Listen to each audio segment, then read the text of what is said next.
Man. All right. Welcome in, everybody. Boy, that's a lot of pain. That's a lot of pain from that game. There's not a lot of words I feel like I can muster for this. This is AJ said it best, I guess, in the title, Disasterclass. That's what comes to mind. It's funny. I'm not the only one. You saw in the the commentators for the game struggling to come up with a reason why Atlanta United was playing so poorly. They're just like, I don't know how this happens. Like, this shouldn't happen. They're better than this. They have to be. It's ridiculous. And I'm like, yes, we know. Oh, we're well aware. But c'est la vie. It happens anyway. And here we are. So we may not have the full answers, but at least we have each other. AJ's here. He's here to give us a little bit of perspective. Obviously, over the last however long, people have been interested in diagnosing this team's ailments. There haven't been any, absolute conclusive reasons as to why we are the way we are. A lot of people are now on the Ronnie is out train. That's tough to hear. And not only that, but I'm hearing the Garth is out train too now. Is coming around the bend. It's on its way. So not good times that we're in right now. Pretty dire. AJ, what are your feelings about it? Oh man, what can be said? But I think the first thing that needs to be said is you cannot lose to Orlando City. And yet, not only did we lose, we lost not 1-0, not 2-0, but 3-0. And heads dropped again. Players don't look like they are fighting for the badge. And Atlanta United fans are embarrassed again. I just don't know how long it can continue. Like I said on social media, losing the casual fans is one thing. But when you lose fervent fans, you're in trouble. The club is losing them fast. A lot of fans from day one are already not renewing their season tickets. They didn't. And I mean, it's just a slide that cannot meet rock bottom. Like, where is we expected the bottom to fall out at some point already, right? No, but we brought our shovels, AJ, and we're digging more of a hole to find a further bottom. Yeah, and it's crazy. So, like, I continue that post on social media. Love, anger, pretty much two sides of the same coin. But when it leads to apathy, I mean, that's murder, she wrote. That's pretty much, you don't have fans. If the fans are still angry, that's one thing. But it's treading towards a very dangerous territory. You cannot lose to Orlando City 3-0 and not even put up a fight, not even put a shot on goal. On target, yeah. That was... Whew. It was, yeah, to your point, it's not just that we lost. And yeah, we lost by a steep deficit, but it was the way we lost that really nailed it for me. It's that we didn't look like we ever truly looked threatening while we were playing this game. Orlando is always the next team to score. It was never going to be us. It never looked like it was going to be us, and it shouldn't have been us, even if we had found a miracle goal. And that's really depressing as a fan watching this, because you're just waiting for their shoe to drop, All right, here comes the next blow that knocks us out. instead of like, oh, maybe we can find a way back in this, and then that will ignite a spirit within the team to launch a comeback. That just does not happen with this team, unless it's New York City, which was weird, but that's a fluke. Right. Yeah, it seemed more like an anomaly than the actual norm. And we can actually talk about the moments in this match where, say, the Schleich foul in the box, I mean, probably wasn't. We got probably the bad part of the rub there. But, again, this team doesn't have the mentality to try to come back and basically have a fighting mentality to get back into this match. And then, yeah, basically the next 2 goals after the half are absolute horrendous goals to give up. And especially get beat at the near post. I mean, we all get frustrated, I think, with Brad Guzan's frozen in the box, or not in the box, in between the sticks. But it seems like it's even worse. I think like, he could have gotten. I feel like he was screened or something. I don't know. That third goal, I mean, it's one of those, at least go for it. Even if it's past you, go for it. It looks worse. You don't even on your near post. Yeah, someone called it do a pity dive, and I thought that was kind of funny. Yeah, exactly. It's like, the movie Goal, or the movie like Shaolin Soccer or something, like those movies, they do it almost comically to the other side, right? And it's also on that penalty. Like, yes, the broadcast, they showed it, which, okay, there's a bit of that, like it's easy for us to see, but Muriel went the exact same way he always does. But there doesn't seem to be any homework from Guzan nor the goalkeeper core to actually be ready for any penalties. That was the pity dive. Like, he didn't even dive the right way, the way that he normally goes. It's completely maddening. It seems like there's absolutely no preparation from anybody on the team. And then on top of that, it's the boneheaded mistakes. It's the weaknesses of the team. Brad Guzan does not do well with shots from distance. And yet, we let players shoot from distance. Yep. Did not close them down. Yeah. Yeah. It's just like, it's like players on the team are wanting other players to fail. Like, it's baffling. And at this point, yes, Dyla, he brought on homegrowns, he brought on young guys. I mean, at this point, those are the guys that, everyone needs to earn their minutes now. No one has a guaranteed spot. Baranchuk, how did he play 90 minutes in this match? How was he not given the hook? No idea. The commentator said it best when they said he was being a complete non-factor of this game.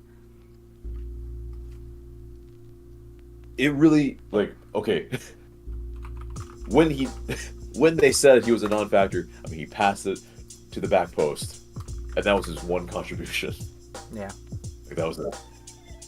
And other than that, it's his wildly off-frame shot too, which I know the ball's coming at you in an awkward way, but at least put it on frame. Yeah, it's and Miggy might have been maligned a little bit in this match, but he was definitely at least trying. Yeah, he was putting the team on his back at least drive us forward. But I mean, it's not enough. It's a team game, and you saw it in this game. We've seen it in other games. It's frustrating when you see one guy running his heart out trying to make something happen. In the past, it's usually Saba, and everyone else is kind of just floating around in a small little circle, being zonally covered by like one or two guys, and the defenders don't have to move a lot to cover like 2 of our guys or something like that.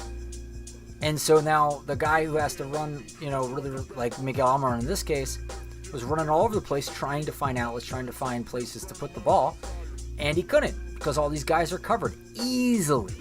Like the commentators were saying, like, look how little effort Orlando has to do to cover the spaces. So Atlanta has nowhere really to go, and they just, Orlando's extremely comfortable with us just, looping around the U of death outside and just pumping in crosses, if even we could get any, which we didn't even get that many. He was making himself available the entire night, and other players were static, not moving. And yeah, frankly, it's with Saba as well. It's like, yeah, he got hooked early, but I mean, again, last year, he was one of the only players moving. He was one of the only players fighting with grit. And it's like his heart has been taken out. That's insane. Saba's heart has been taken out. Playing a guy out of position will do that to someone, I guess. Which shouldn't, but I think, I don't think it's for a lack of trying to a degree, but it is, you're not maximizing the strengths of the players in the team. Dude, I was kind of getting annoyed. Like, I get it. I was kind of getting annoyed, though, by the commentators saying so many times, like, ad nauseum, like, I just don't know why they don't play Miggy as the 10. And Saba on the right with Lennon, where he had so much joy last season. Seeing him on the left, he looks confused. Miggy doesn't know what the heck he's doing. He's trying to play centrally when he's on the wing. And Moranchuk does just nothing in the middle. Like, and I'm like sitting there going like, okay, I get it. You've said this like at least 10 times this match. They're not going to change it mid-match. It's just what it is. It's frustrating. We know it as Atlanta United fans. People have been yelling about this for forever. Henry Higuita's like posting every day like day 26 of asking Atlanta United to play Miggy at the 10, and they just don't do it. So yeah, who knows, man? It's so frustrating that even the commentators are getting obnoxious about repeating it during the games. Yeah, I mean, it's obviously not the end-all be-all solution, but there is some stubbornness, which, we were prefaced about this. Yep. Before the season. And I mean, again, it's just how much more what's the word? Conclusivity, if that's a word, do we need? That Moranchuk in the 10 does not work.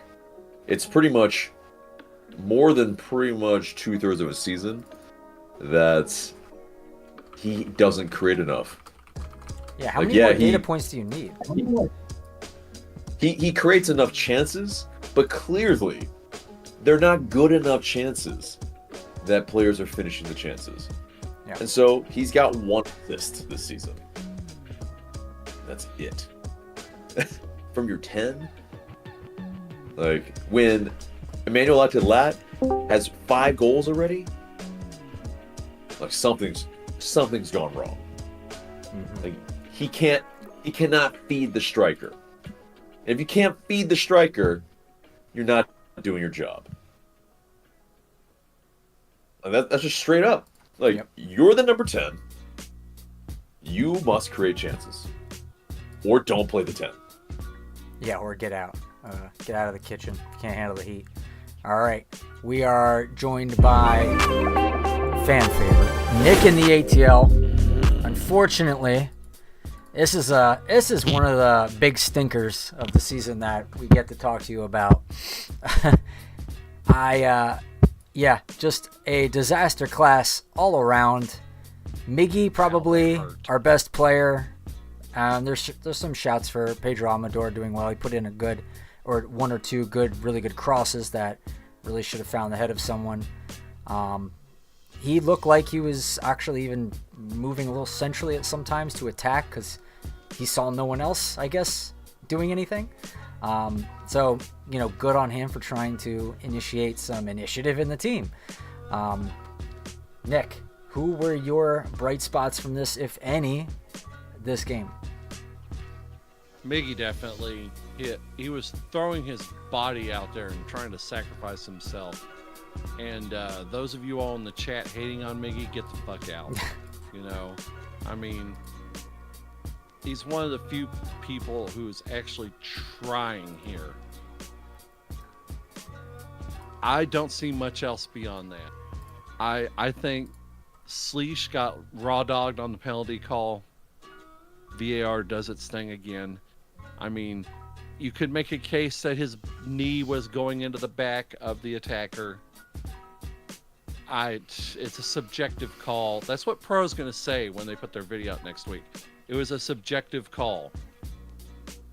And I'm not going to rail on that. Other than that, again, a collection of persons on the pitch. Mm-hmm. No team. That. And how many ways can we dissect this at this point? Yeah, and I feel like we've pinpointed this. We've talked about it plenty, and the real concerning thing now is that it doesn't seem to be translating to the coaching staff in any kind of way to get them on the same page. Totally agree. They see this every week. They probably see it in training too, and they can't get it out of the team. They can't bring the team together. I don't know. That's obviously an indictment on Ronnie and his staff if he cannot get them to be on the same page and to work together to build chemistry. Obviously, that's part of the coach's job. And he even said this in the beginning in his press conference when he got here. He's like, that's one of the biggest, most important factors of being a coach and for this team. So, all eyes on him when it comes to that. So that rests on his shoulders. The rest is obviously on the players who clearly are not really invested, don't feel like they're really in the game. This is a rivalry match. All of these players, except for Brad Guzan, really, Miggy, now that he's back too, they have zero, buy-in to this whole rivalry thing. They don't get it. They don't understand. They don't feel it like the players did in the past, where they got up for this type of match. For whatever reason, Orlando can kind of keep that intensity, even though a lot of them are, basically all of them are different too. So that's frustrating that they respect this match day, and we just do not. We treat it like any other one and then just get blown out. Mm-hmm. Speaking of getting blown out, have you all looked at the Nashville score? Did it change from 6-1 since last time I saw? 7-2. Oh my God. How do you let 7 in? Can you pull goalies like in hockey? Like what? Jesus Christ. We'll get back to that later. Yeah, there's no mercy rule there. But Chicago. And we're playing Nashville next week. Ooh. Yep. On Fox again, might I add. That's that's one of the most embarrassing things to me. Is that a national television audience saw this match. Yeah. That's what makes it even more painful for me. They were robbed of entertainment. I would absolutely probably say that most neutral fans would be like, wow, this is not a good match to watch just from a neutral standpoint. Mm-hmm. Like, really not fun. Yeah. And I mean, even from those goals, it's like, okay, yeah, like the second and third goals, it's like, okay, well scored. But really, like, if this is MLS, like, I don't think people are gonna be like, ooh, yes, I'm tuning in for this shit. Right. Like, no. No. I'll tell you, we were making jokes at the All Strikes watch party about I know someone over in the Discord made a joke of can the twos beat them? Can they beat the twos? Dude, Can an 8th grade team beat this team? I made that joke on Twitter. Can we beat this team? Last week, I think, where I was like, I feel like this team doesn't even win in USL right now. Oh. Which I level mean- of USL? Any of them. Even. Any of them. Yeah, I don't, mean, I to don't be fair, think this team wins the league in a lower tier division right now. At all, Didn't not even beat close to. I Chattanooga. would say. we didn't beat Chattanooga, so you know. That's It absolutely is true. preseason, but still. But no, it is one of these things. Ryan Dial, he did mention in the press conference afterward that the team is too serious, that he needs to find a way for the players to be Wait, happier. wait, or the team enjoy. is too serious? Wait a minute. You just Wait a got minute. rid Go of the ahead, class clown. Like, what? Yeah, I know. Yeah, which is hilarious, right? But yeah, it's crazy because where that starts from generally probably is the head coach. He sets the tone. You set the tone with the training, the types of things that you do. And so, you know, if you allow them to have a little bit of some joy throughout the week, I think there's probably going to be a little bit more happiness around the group, less seriousness at times. Yes, they still need to be serious, but I think it's the camaraderie, it's the togetherness, and it's something that you see in some of the best coaches around the world, is that they force you to have basically where you eat, like the lunch tables. You sometimes, like some of these head coaches, they force you to sit with a new person, a new group every single day. Yeah. And that's how you build that team chemistry, because it's so important, that sense of togetherness. But it seems like there's factions. It seems like there's little groups that basically they all siphon off, and it's just, yeah, you know, this is what you get. Yeah. You get also players who subtweet the team when a player gets sold. I mean, if that doesn't exemplify that there's some bad vibes going on, I don't know what to tell you. Like, that's pretty much, like, you don't need to read the tea leaves too hard for that.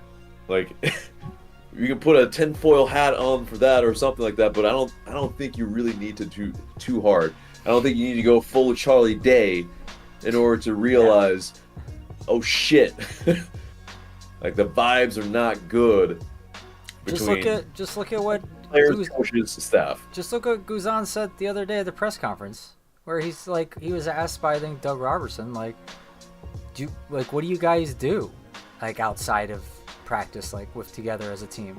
And he's like, we do the things that we do outside, you know, that's just what we do. And I'm like, what a weird answer. Like, it's like an answer where it's like, I don't really have one, and I'm just gonna say, like, either that, or it's not like you work for the CIA and this is like a need to know basis, like, oh, it's some top secret thing that they're doing that generates chemistry that we can't let anyone else know about. That's not even a good answer that a PR person can tell you to say. That's just like a brush off answer. Yeah, that's indictment on Brad Guzan. As much of an ambassador that he's been for Atlanta United at this point, it's his job as the captain of Atlanta United for how many years now? For 6 years. For 6 years. And that's his answer? Like, you've had 6 years to get this right. Unfortunately, the tenure as a captain has been the worst in our history. Like, I'm sorry. Like, it's just, those are the facts. Yeah. And the culture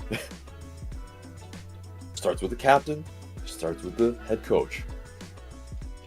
And I don't know, like, he's basically saying we don't do anything. Yeah. He doesn't spearhead anything. Yeah, I mean, that's really what he's saying. I'm wondering if that is an admission to like writings on the wall. I don't think we can fix this. I'm retiring next year. Like, why do I want to try and fix this? I won't be here anymore. So I don't know. It very well could be. You know, it's at one point, yeah, it's like, you know, teachers on tenure. Yeah, exactly. What do you think? What do you think is happening? You think they're, you know, oh yes, I'm really gonna make sure the next teacher that's in this grade, I'm gonna take them under my wing. I'm gonna make sure like everything's just on the up and up. No, they're checked out. Like it's at this point. He may not, and he will never admit it, that he's checked out. But I mean, if he is, and you know, and it's just like it is, and like I don't want to like come down too hard on him because, in my estimation, he's probably trying his ass off. Probably has tried his ass off to get things to work with the way he's done it in the past, and it just for whatever reason has not stuck in this last X amount of seasons or whatever.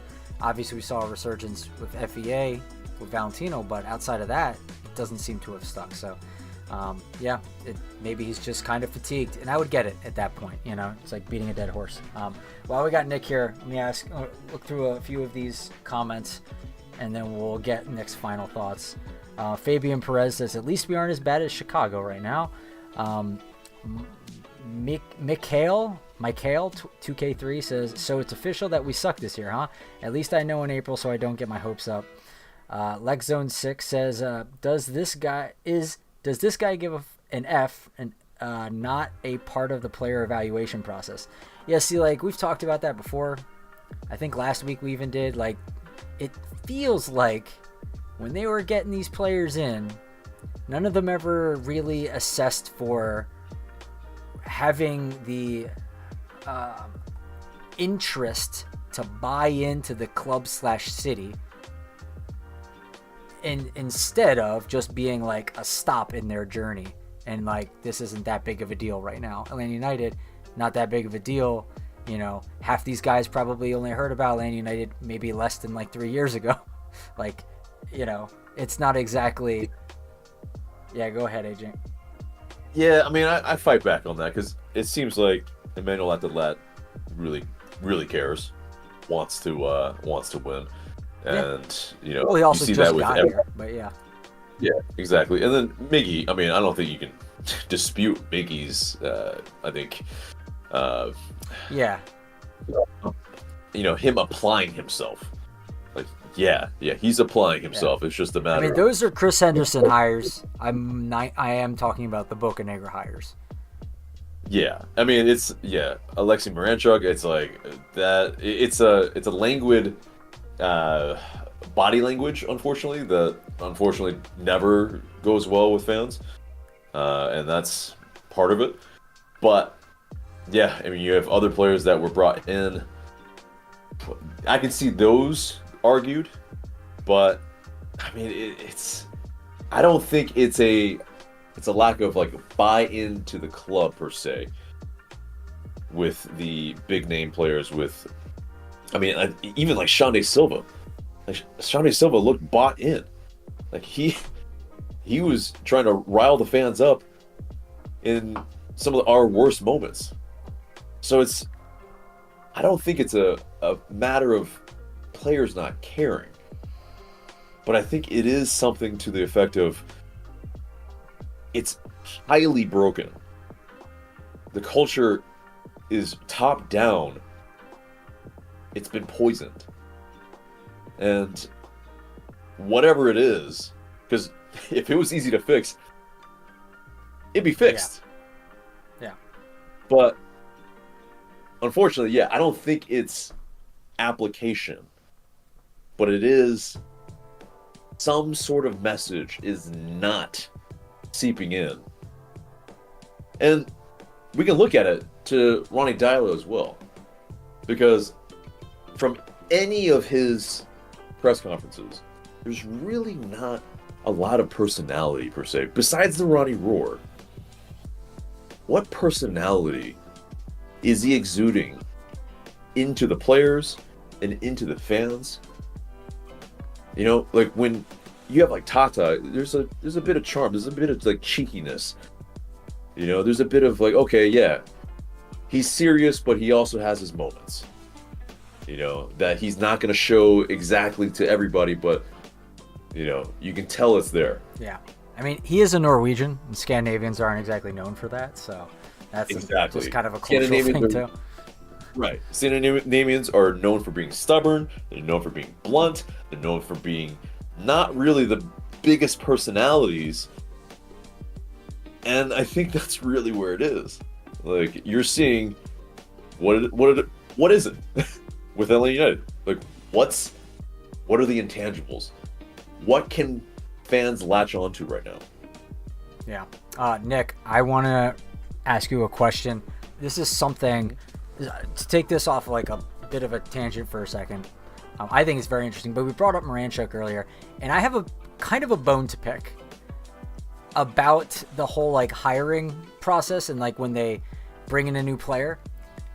I'm starting to think Moranchuk has never listened to an ATL rap artist since he got here. My point being, when they bring a player in and there's like, oh, what made you bring, like, he's like, oh, I came here because of the, you know, I like rap music or something like that. And he said a couple of things. I have a feeling that's 90% manufactured. I just have a feeling Moranchuk has not listened to any Atlanta United. I doubt he has participated a lot in the culture here or anything like that. That's my guess. I feel like a lot of these players, when they come here and they do their, you know, introductions and stuff, like the reason why they want to come play here, it's all kind of just crap. I don't think it's actually real and genuine. Like, and the rap, I don't want to see another like, oh, I love Atlanta rap, and then I never hear anything about, like, there was that one story where the artist that he absolutely loved was coming to play here, and then he's like, oh, apparently they just didn't even know, like, Moranchuk didn't even know the guy was like gonna be there or something like that. Like, that's a little wild to me. I heard that as well. So like it's strange. It just seems strange to me. So anyway, I just feel like a lot of that is manufactured and feels weird and not real to me. And I would prefer we don't do that anymore. Nick, what is your feeling about that? Am I completely off base, or is that something you feel as well?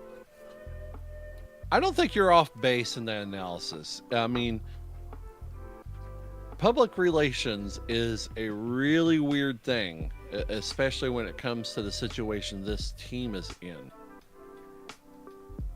I don't know how you can continue to spin what's going on here in so many different ways. I mean, you want, obviously they can't, the team social media can't come out and say we suck, sorry, we'll try but next time. They'll say we have a lot of work to do. Yeah, that's as like that's as really what they said. That's as like as humble as they've been in a while. And that's what's funny is it echoed what was said on our stuff last week.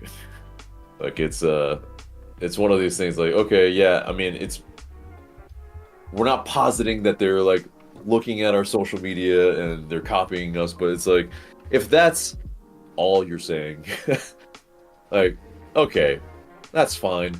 But, you know, it's one of these things where, like, ultimately the fans are not happy, and yes, they are trying to placate. The public relations are working overtime because that's what they have to do right now. Because if the team can't find its form, yeah, somebody has to find their form, and unfortunately, it's usually the PR team.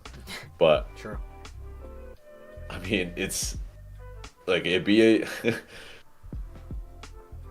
if it was an easy fix, it would be fixed. But the problem is, like, we've hired the best minds in MLS. Yeah. Apparently. I question that statement. I know a lot of people are, and I feel like it's fair to preliminarily have that reaction, but I will be hesitant about jumping on that. I feel like we brought this up a couple of times that we are worried that Garth has reported that he's been surprised by things multiple times, and they've always led to very bad things for us. So we don't like that, obviously. We want to stop that from happening. So yeah, I don't want him to be surprised by any more things. But does that mean like he's just bad at what he does? I don't think so. I feel like I just feel like this is a very tricky scenario that we're in. I feel like a lot of executives would make very similar mistakes. I think a lot of the stuff that has boiled to the surface or risen to the surface recently has been, stewing beneath the surface for a long time. And it was essentially camouflaged. It was manifesting, if you will, if you take like a medical analogy, as like a different type of symptomology.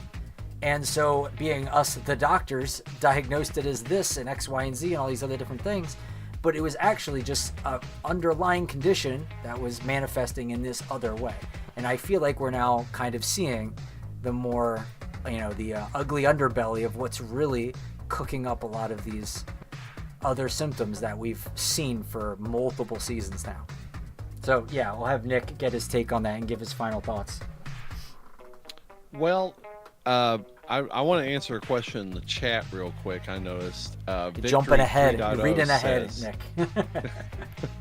Is the bad referees killing us? This was directed at me, so I better answer this. No. I mean, we may have come on the short end of a couple of calls with VAR, but you can't blame the referees completely for what's going on here. They have little to do with it at all. And that's the only answer for that. Yeah. I am, to tell you the truth, I don't want to use this word, but I am frightened over what's going to happen next week. I am frightened to death as to what we're going to see at the Benz after seeing Nashville clean the clock of Chicago 7-2.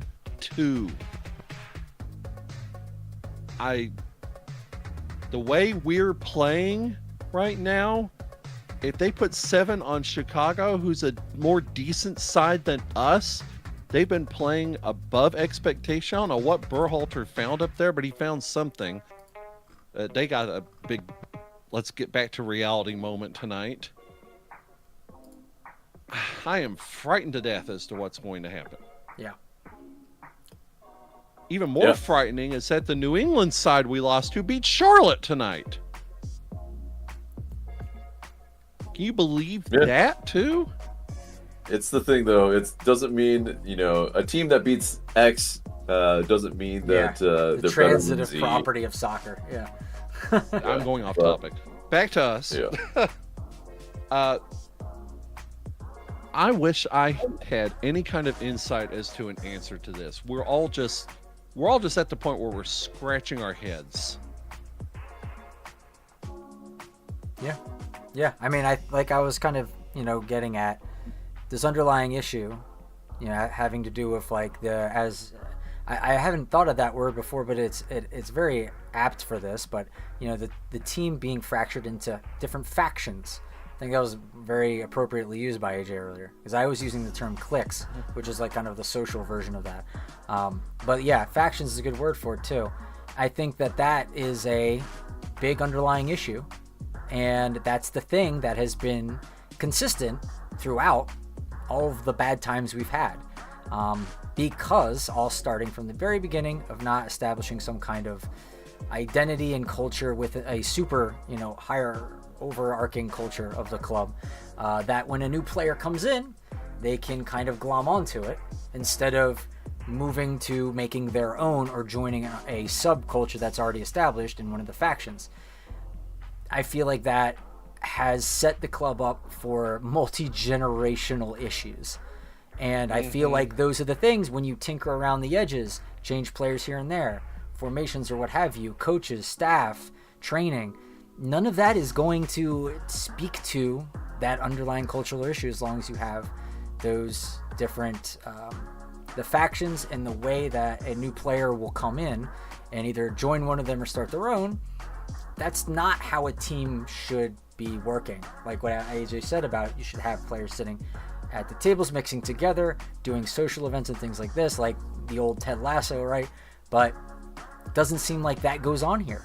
It's a little surprising. It's interesting because like Gonzo, I feel like is the guy to do that, and it still never really seemed to get them to play together on the same page. Yeah, it seems a lot. I'm sorry, AJ. Go ahead. Go. They all need to go to a night at Magic City, like we said before. Mm-hmm. I mean, let's not kid ourselves. Go out and get fucking smashed at a strip club, and it might fix the problem or might not. One of two things is going to happen. They might all end up in jail. I don't know. Yeah, send them all. That's on a also plane a group to activity. Vegas. Yeah. Yeah, I mean, let's be real. The problems supersede Garth Lagerwey. The problems supersede Ronnie Dyla. But the reality is that we're in the worst start in Atlanta United history. And the problems, though, I think, yeah, while they may also be cultural, like, clearly it's beyond that. Clearly it's top down. And if you look at it from the top, unfortunately, it's also Arthur Blank. And that loyalty, which is sometimes good, but it's also sometimes maybe shit. And that shit is rotting the club from within. Because all those Boca mistakes, Yeah. it basically was 5 years too long. Yeah, and the ghost of Boca is like 5 years into the future hurting us after he's gone. Right. And it's not just Boca, obviously, but I mean, it's like, it's bad because Darren Eales, great guy.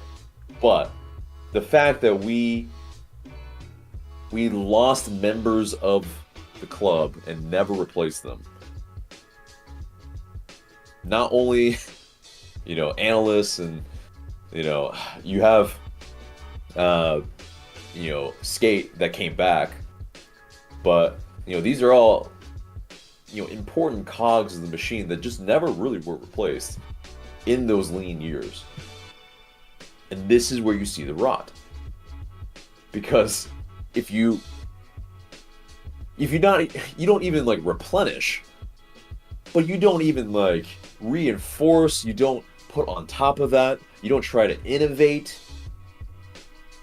It's that whole thing. Like if you don't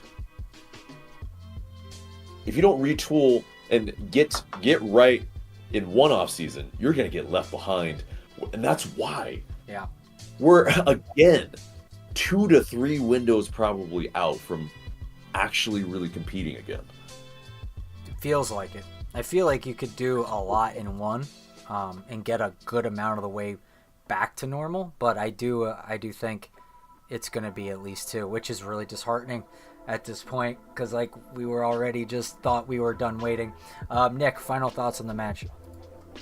I am, as a member of this fan base, very concerned, obviously, and for this reason, is that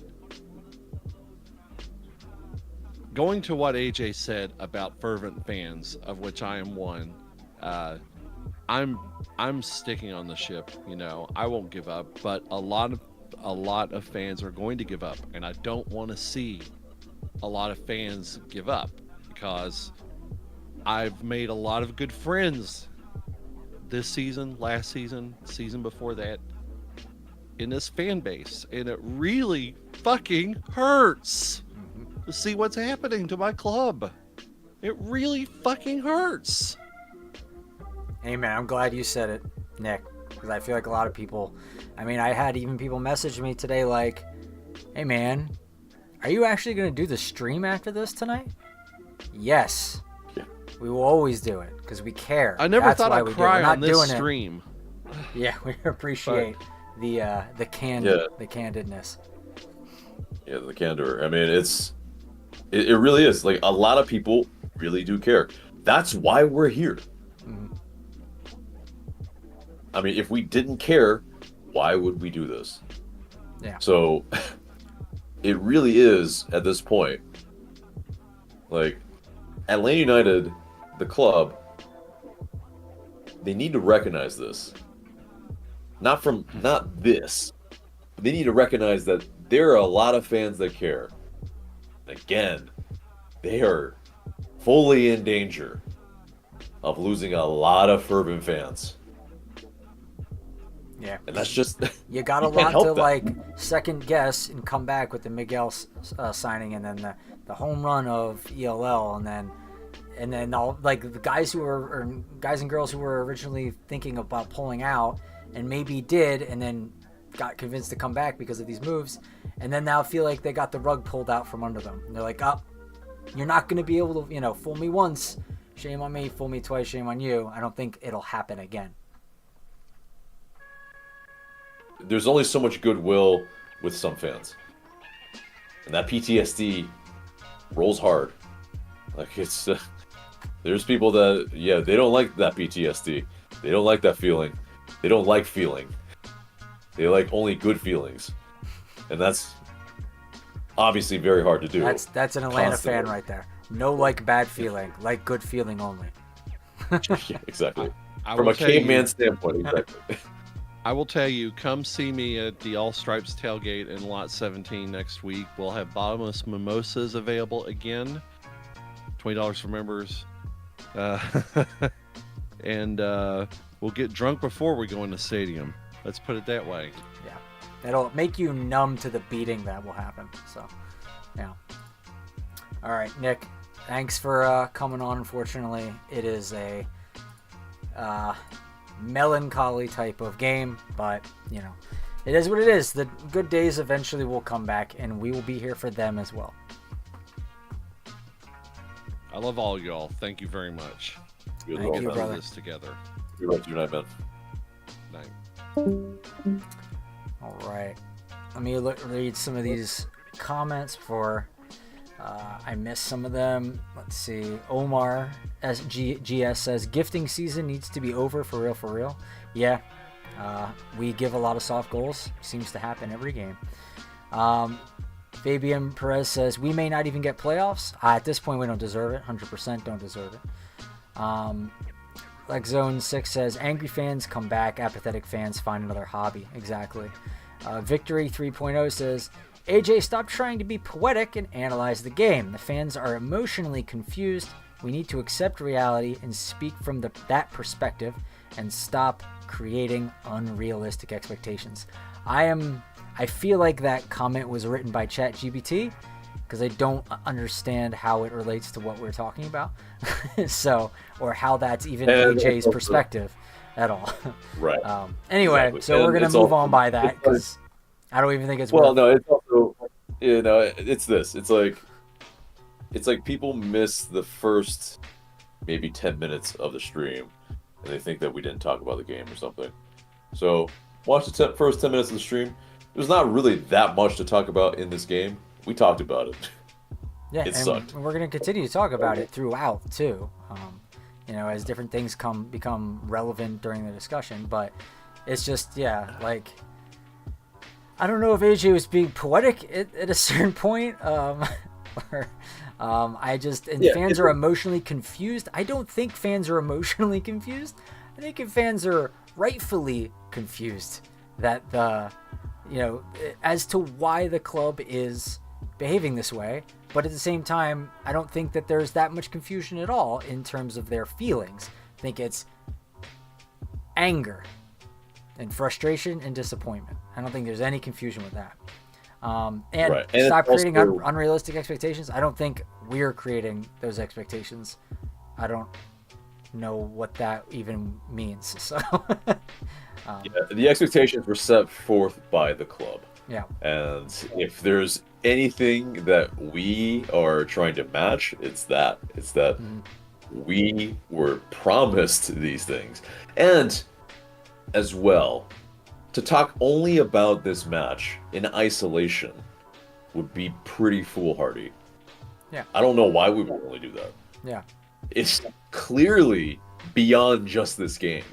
Yeah. So yeah, like I appreciate you reading it. That's why we're addressing it. I think that's I think if people want to continue writing those type of comments, we're going to address it and fully debunk it because it's nonsensical. Yeah. And I mean, We like, appreciate the comment. yeah, it's like, and it's not unrealistic to have expectations that could come close to the playoffs when you have a $50 million attack that was signed. I don't think it's unrealistic. So that's another thing. The expectations were that, this is a team that can finish top 4 and maybe second. Yeah. That's what at least Garth was saying. So, Fabian It's Perez, really not that unrealistic. exactly. Says, remember when we thought the comeback versus New York City FC would ignite this team to good results? Good times, man. Good times. Yeah, that seems so long ago. Omar says, in Mexico, we call it para la foto. At least dive for the picture. Oh, that's clever. I like that. Like for Brad Guzan trying to get there. At least dive for the picture. Yeah. Exactly. I like that. LexZone6 says Guzan has stopped one penalty in the last 10 years. That can't be true. I'm like 100% certain that's not true. I think that was it. Last year he stopped that penalty. It was like, what? He's stopped more than one in 10 years. There's got to be more. It's not 10 years. He hasn't been here 10 years, but yeah.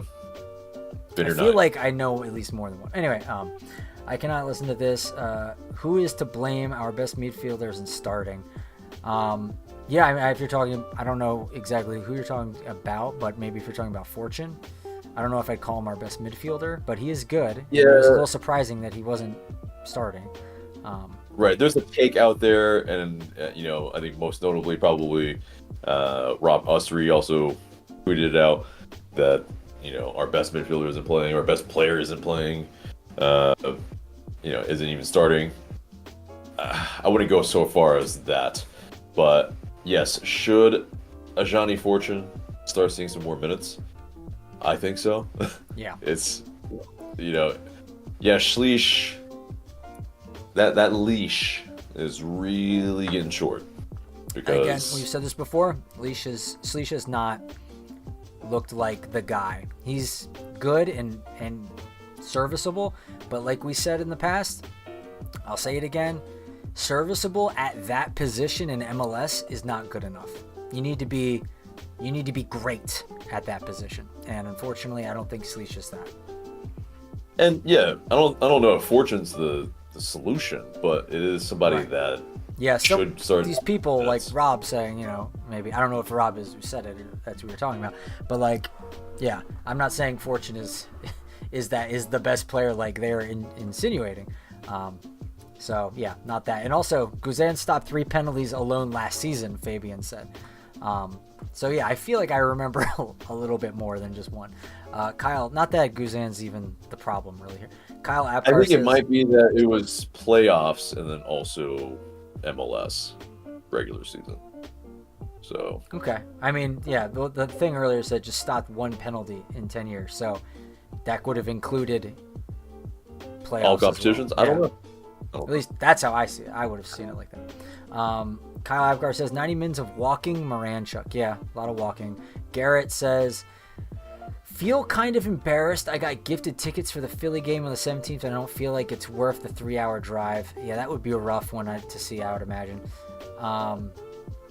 Kyle Apgar, accepting free tickets to the Memorial Weekend game. I think it's time to put Cohen in because even Guzan looks checked out with what he is seeing. I can't imagine you're going to see much more from Cohen. That's just my take. Victory says, AJ and Mike believe in miracles. Stop making excuses for Almern. He is running around like a chicken with his head cut off.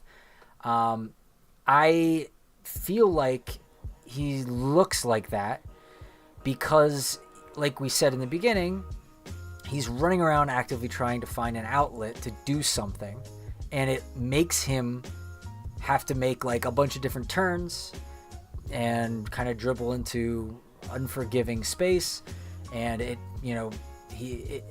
the defense makes it hard on him because they know he's an impactful player, so they push on him.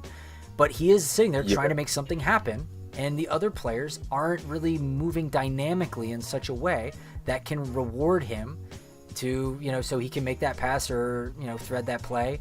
They're just not. So he's like being stymied every which way he's going, and he has to got to pull up here and go back, or have to turn here, go that way, whiz, in and out, and all of a sudden he loses the ball or passes it in a safe way backwards or something.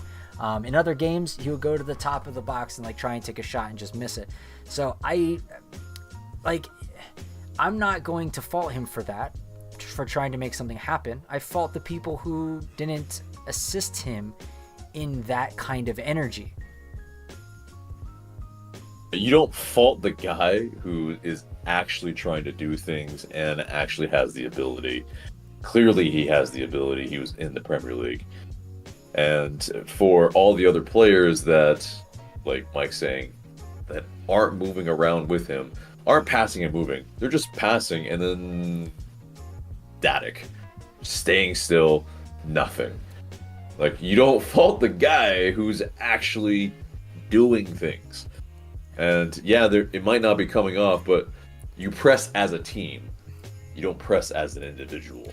Yeah. That's not effective. And frankly, our press is just embarrassing. Yeah. It's press? Really, yeah. That little peace tree press or whatever people like to call it, it doesn't happen. It doesn't happen as a team. They don't know how to do it. What are the triggers? Yeah. It's clear when you see other teams, what their triggers are. You see a guy just start taking off, and you're like, okay, clearly that was a planned thing. When it happens for us, it just there doesn't seem to be any cohesive nature to it. It's very frustrating. And that's how we get sliced through very easily. So it's almost like defensively, we don't really have a plan. We just kind of sit off a little bit. We kind of, a couple players try to press on occasion, but they're not doing it in unison. And they're definitely not angling their bodies smartly in order to cut off the angles. And so it's just easy. Orlando, I mean, the commentators pretty much called out what they're going to do. And they did it, and it didn't seem all that much more difficult for Orlando City. No. They just sat back, allowed Atlanta United to pretty much play themselves into trouble, and then, yes, strike, win, there's a counter, and, yeah, shoot from distance, easy peasy. Braggers not even going to dive. There you go. Yeah, we saw it with Philadelphia. We know the book is out, how to play this team, and they're doing it, and we're going to keep seeing it over and over again until something changes. Nick, how are you doing? Welcome in. Hopefully you're faring emotionally a little bit better than some of the other fans out there in Atlanta United verse. Well, the decanter of bourbon is nearly empty. And Solid your work. timing's impeccable, by the way, because the Braves just pulled off a weird comeback win. So the Falcons drafted 2 guys in their biggest position of need the other day. So yeah, I mean, life's okay. Tottenham's in a semifinal, in their 17th in the league at the same time. That ain't gonna change tomorrow when we crown Liverpool champions and deny AJ's team the title for the 2nd year in a row. So, I mean, my life's not too bad. How y'all doing? Oh, AJ, yeah. I like that shirt. That's very nice. Thank you. I appreciate that. But yeah, no, Atlanta sports, hopefully see some sort of comeback, because holy crap, man. We saw it with this Falcons team last year. There's a 6-3 team in there. We saw it. It's there. They just have to build on it and not have injuries in key positions. So we'll see. The Braves are on a 95 win pace after starting the year 0-7. Life's okay. Yeah, it was in the doldrums for a bit, but yeah. Yeah. That's enough stalling. Yeah. So Nick, how did you see this game? Were there any good positive takeaways, or is this just all a disaster class? I mean, I don't know what you say. There's just not much nice. Not much positives. I mean, I think you just have to question everything. You look at the process going into the year, where Garth brings in the technical director he wants. It's the right process. They pick the right guy. You look at the coach, the coach's background.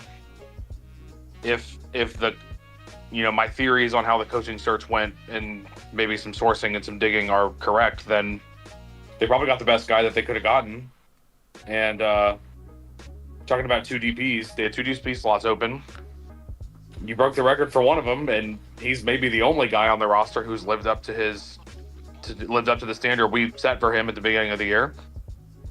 And the other DP you brought in would probably be living up to his expectation if the manager would play him in the right position. But you've got the other DP you brought in last summer who maybe was a panic buy, taking up that position. Starting to look a little bit more like that, yeah. Yeah, rough. So, I just don't know what you do. I don't think I have any answers. And I wrote that in something I wrote for the site for that is almost ready for you guys to read. But man, this just is bleak. This is like MLS is back after that random Cincinnati player scored from 30 yards out, and it's 1-0, and JJ Kubo? Williams started. That's what this is. Yeah, Kubo. I'll never forget that. That was Kubo? Man, Yeah. Kubo torched us several times. He did that earlier, like the home opener in 2020. That was him too. Like, there's 1 or 2 other times he is just torched us. He's been there for years now. I should not be that angry at like 9 a.m. at a soccer game, but that's when that was being played. I took off work at my college job for that because it was at 9 a.m. I was like, man, I got nothing else going on in my life. Like, might as well. It was wild. Such one of the most frustrating games. Deep in quarantine. Yeah, makes sense. But yeah, no, I mean, it's that. Like, obviously, there's some fans in the chat that are like, oh, okay, you guys aren't analyzing the game enough. So, Nick, analyze the game for us a little bit. We apparently haven't done it. Okay, so really, I think the PK call happened at what, 39 minutes were on the clock? Like, before that, you could see what the game plan was. The game plan was don't concede an open play goal, and they didn't in the first half. Like, that they kind of executed the plan really well. I mean, Cobb was good.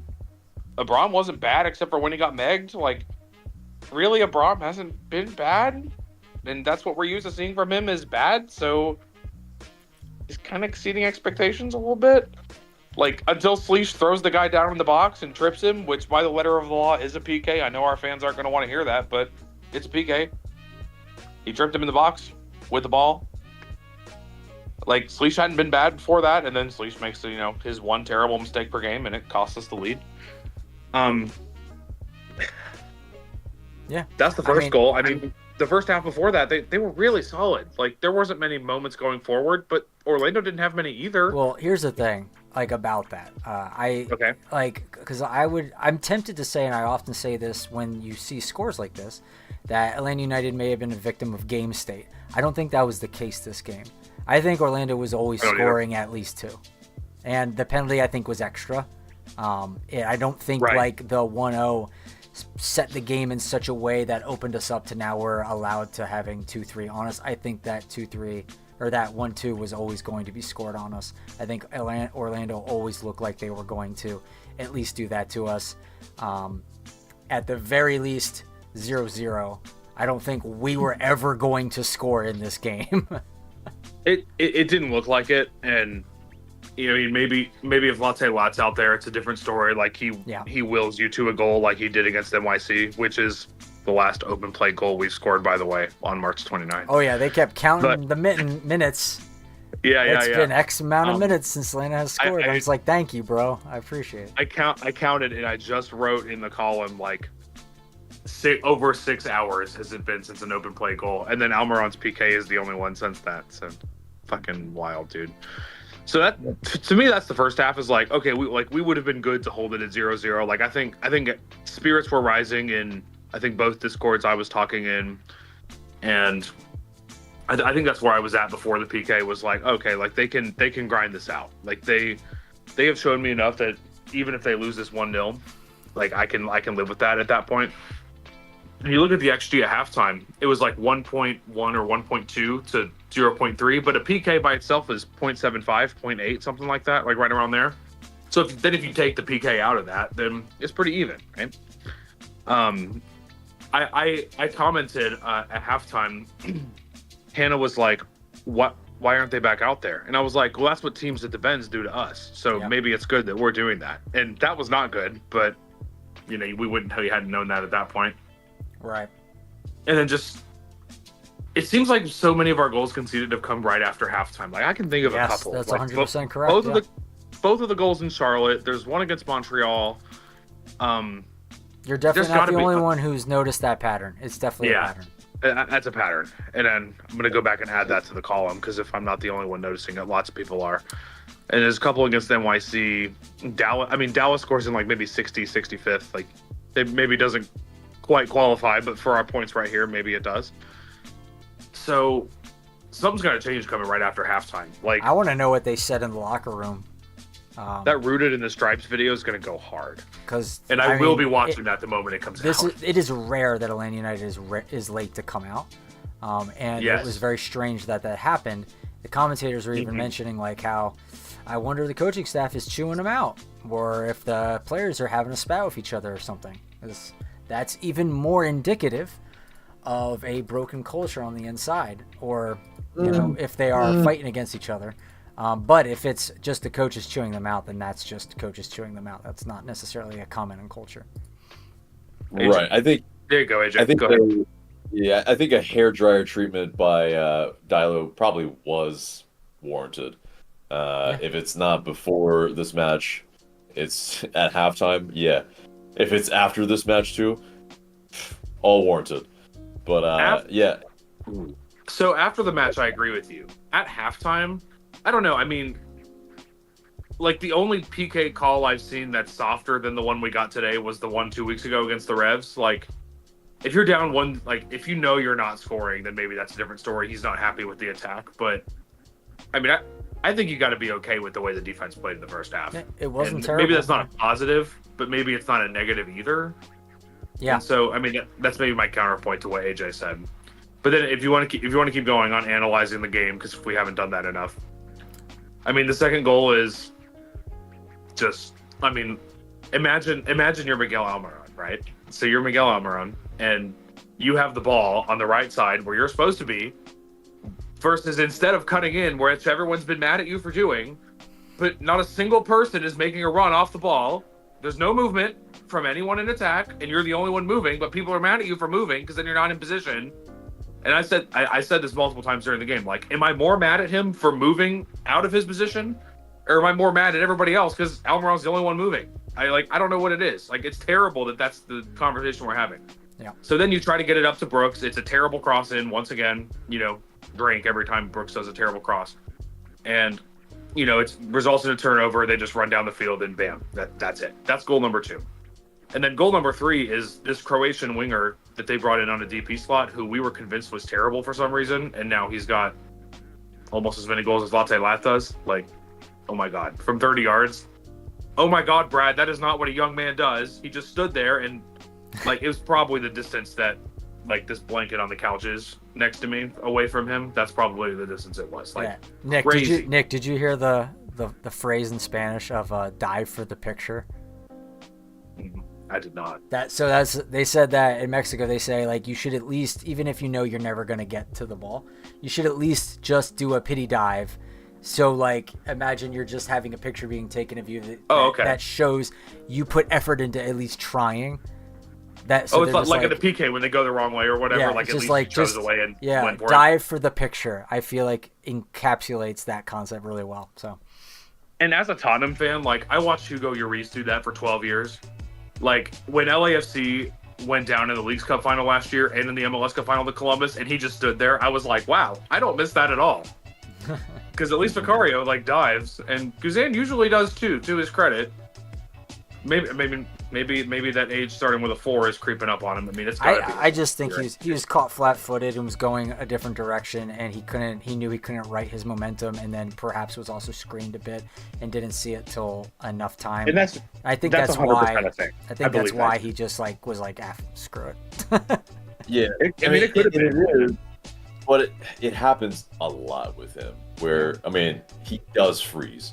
And it is one of those things like, okay, yeah, even if you do freeze, still dive afterward, You know, it's still like there's God, a lot of there's a lot of fans that like dig on him because of that and think he's a terrible keeper. He's like the worst keeper in the league, and I think that's what wears down on his reputation because he's not the worst in the league. No, definitely not last year. The year before that, probably. But I mean, we can see Achilles injuries take more than a year to come back from. Just because you're on the field doesn't mean you're 100%. I mean, same thing with Kirk Cousins. I mean, Kirk Cousins looked good for 9 games before he lied to the team about being injured, but that's another conversation. But how about Thierry Henry? His push. Oh God, not Thierry Henry. Not formal. Sorry, not Thierry. Sorry, not Thierry Henry. TRA, our TRA. Oh, our TRA. Yeah. Sorry, I had a mental. God, when he was on the ground 7 minutes in or whatever it was, I was like, you got to be kidding me! Like this is not happening again. And then he got up and played, most of the rest of the game. But God, talk about made a class. Well, I mean, like him getting pushed, and it was clearly a foul, and they didn't call that. I was like a little, gobstopped from that. I mean, I've told both you guys before. Like, I just hate referee discourse. Like, it's not. You can't change it afterwards. It's not something you can talk about and hope it changes and work for change. But in that moment, like all I ask for is consistency. Like if you're like, I remember the MLS Cup final in 2018. Like Alan Kelly called like 2 fouls the whole game. There was no yellow cards, barely any. They're not memorable if there were any, but like he just let him play. There were a couple really bad fouls in that game. One of the only fouls he called leads to the second goal.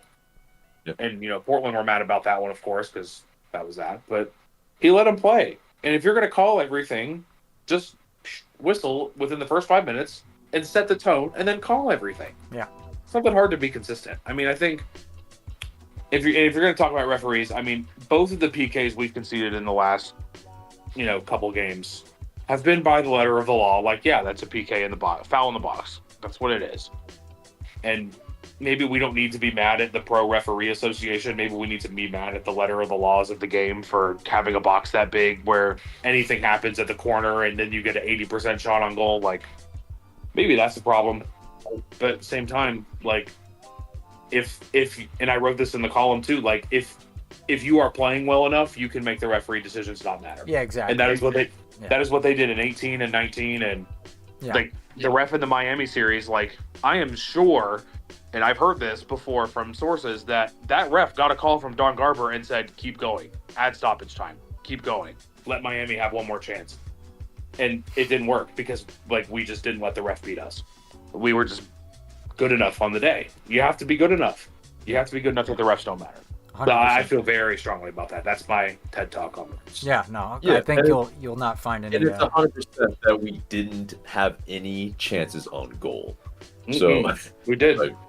That's the crux of it. Like, if you want to complain about anything, like as a fan, the team didn't show up today. As a collective, like you have to at least have shots on goal. Especially, I agree.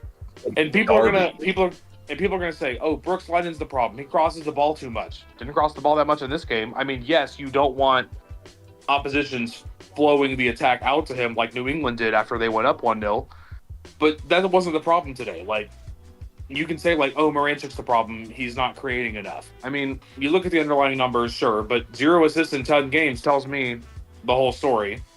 Like, you can say Almiron's the problem because he cuts in or whatever. He's the only one moving off the ball. Like, he's doing something cutting positive. in is the only thing that's going to break down this defense right now. Like, yes. Going in the U of death is not going to do anything. Oh, not the U of death. One of my favorite vocabulary words. And then you can't look at me and be like, oh, well, Saba and Amador are the problem. Like, I distinctly remember Brian Dunseth said on the commentary today, he was like, oh, you hear Ronnie Dyla saying to them, like, or we hear this in the broadcast booth, and, we're telling the audience about it. Like, we hear Ronnie Dyla saying, one of you both can't stay wide. Like, one of you has to pinch in, one of you has to go wide to receive the ball. And they adjusted that. Like, the left side was good today. Yeah, we saw Amador crash in a little bit, which I was very surprised about. Right, and even, like, whether or not Saba received the ball on the chalk and then turned in and crossed it with his right foot, or turned and dribbled towards the end line with his left foot and then put in like a lower cross, like we saw Matt Edwards do when he came in too with his right foot, like whichever one it was, I mean, moderately effective, question mark. Like, it's, at that point, Orlando was putting numbers in their defensive box, and that's what it is. But that was the only way, that was our only outlet for the first half of the game. Sorry, go ahead. I wanted to cut in that it forced Galise into his first save of the match. Right. And like, it forced them to make plays if they made plays. So, yeah. So, yeah, it is that. It's like, I don't think you can individually say, not you, but like as fans, say that, you know, one player is to blame for all of this. Yeah. Like people love to not at all. Who's to blame? Who's the scapegoat? It's like there is no scapegoat. Unfortunately, it is top down. It is like, and I had to preface one of my parts of this season check-ins articles I write.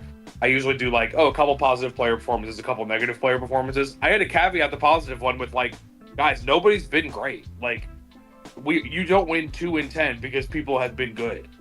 Like, other than Latte Lath, who in 8 goals has 6 goal contributions, I mean, that's gonna get you in MVP conversations most of the time if we're being realistic. But other than that, like, who's been good? The homegrowns? Yeah. Like, yeah. Edwards has been good. Cobb's been good. Fortune has been good.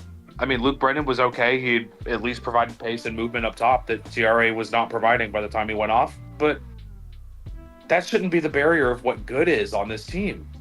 It just shouldn't be. Yeah. And to AJ's point, it's not the individuals. It doesn't make sense to really. It's the gestalt, right?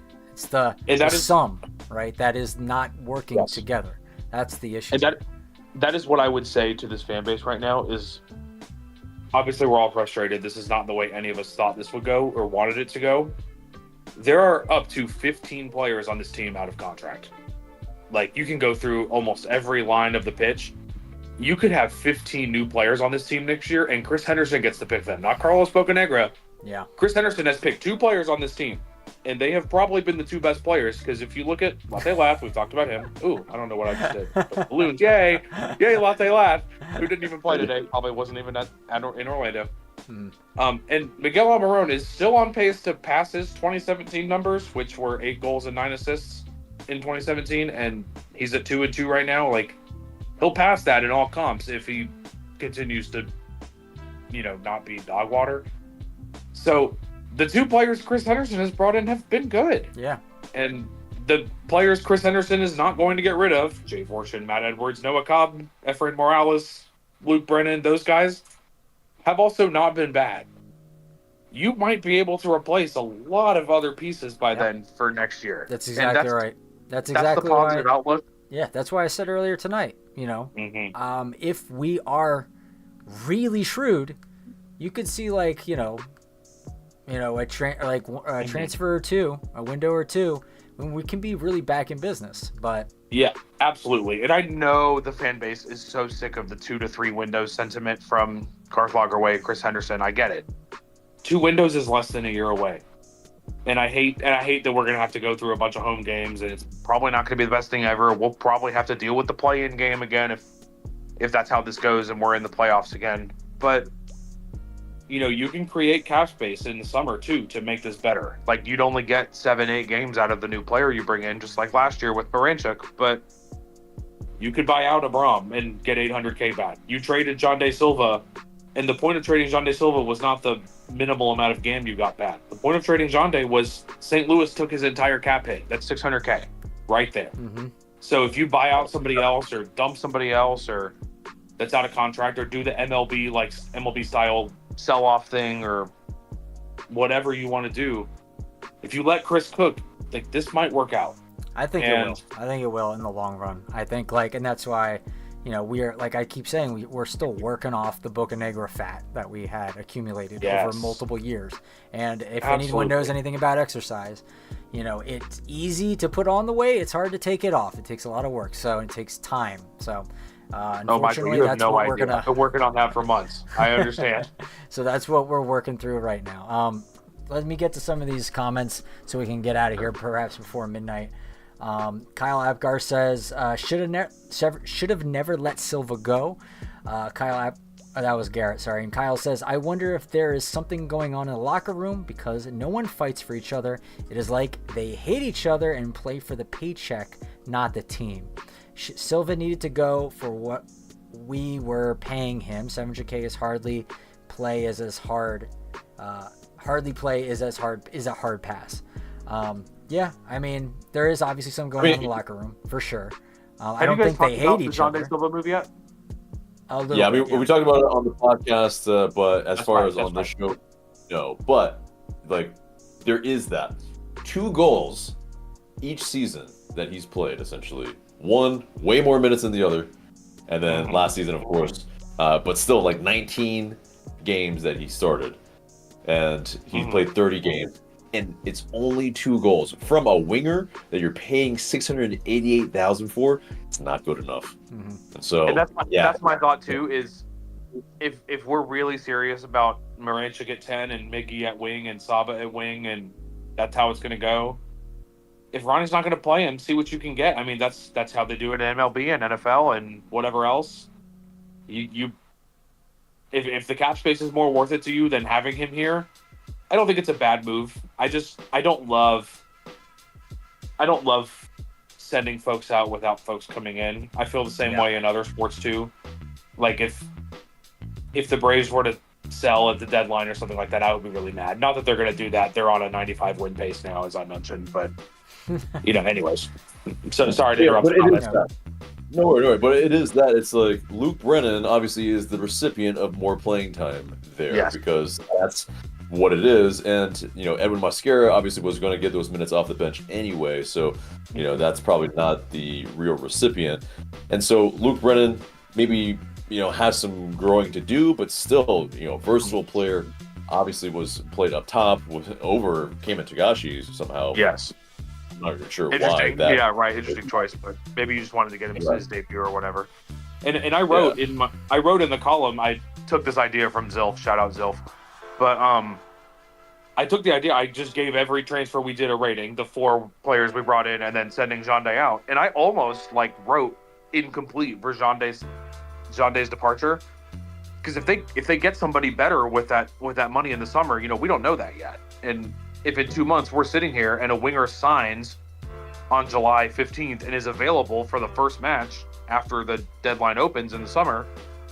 Maybe it turned out to be really great. Maybe they know who they want. Maybe Chris Henderson found the guy on vacation in Spain last week. We don't know, So it could be anything. But I just still don't love sending someone out and then now we're gonna have to play 15 games without that body. I don't think anybody's coming in unless they're a free agent, and those players probably aren't gonna make much of an impact anyways. Yeah, considering how thin we are with injuries in our history. Right. Well, it seems like, we do have players that, at least homegrown wise, are going to be the recipient of more time, and they have been arguably sometimes more productive than the counterparts that they have replaced either through injury or just earning some of those minutes sometimes.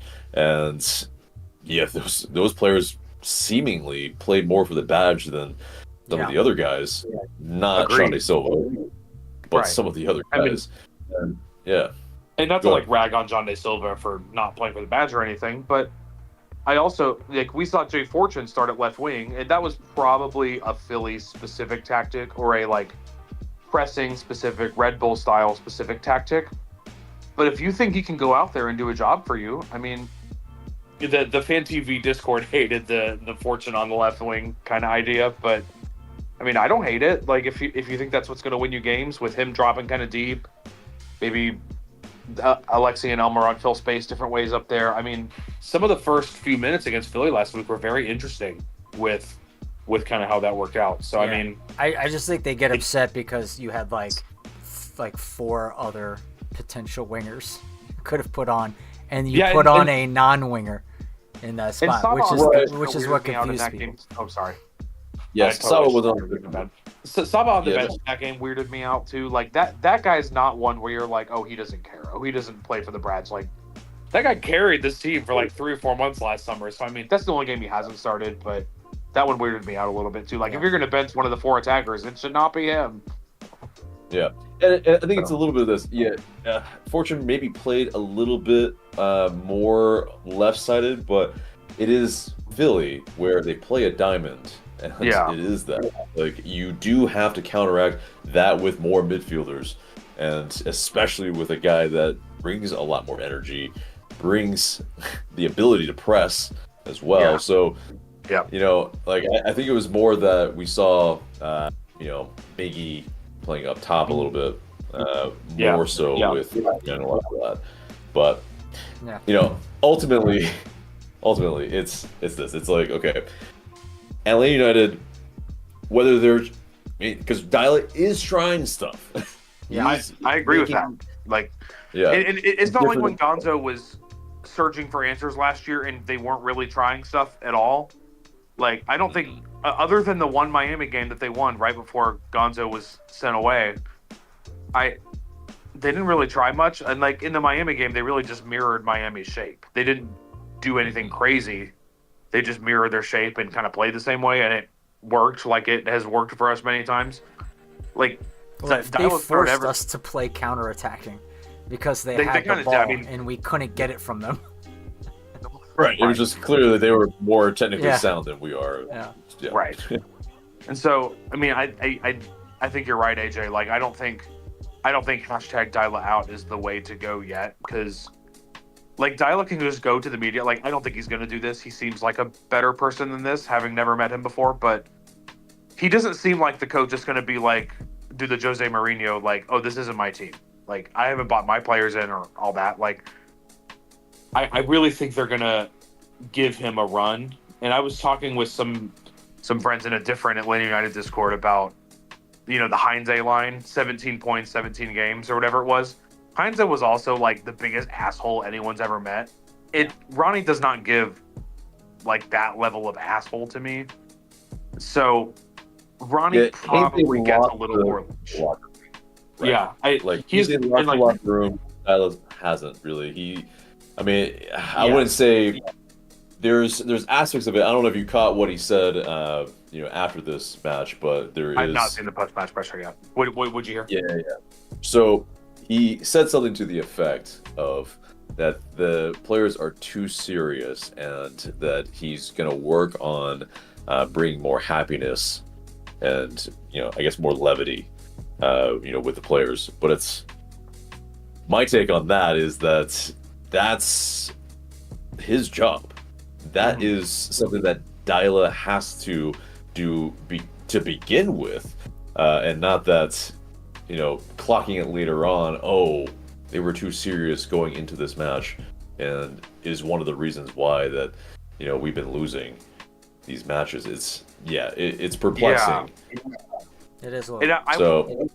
I would Go love to be in his head and just wonder what he's thinking. He's probably like some of the looks on his face, both in this game and against Philly, were just like, "What, the man? Like, this is either not what I told them to do, which after 10 games is probably an issue, or like what I and the front office and, you know, the science performance staff or whatever it is. Oh, more balloons.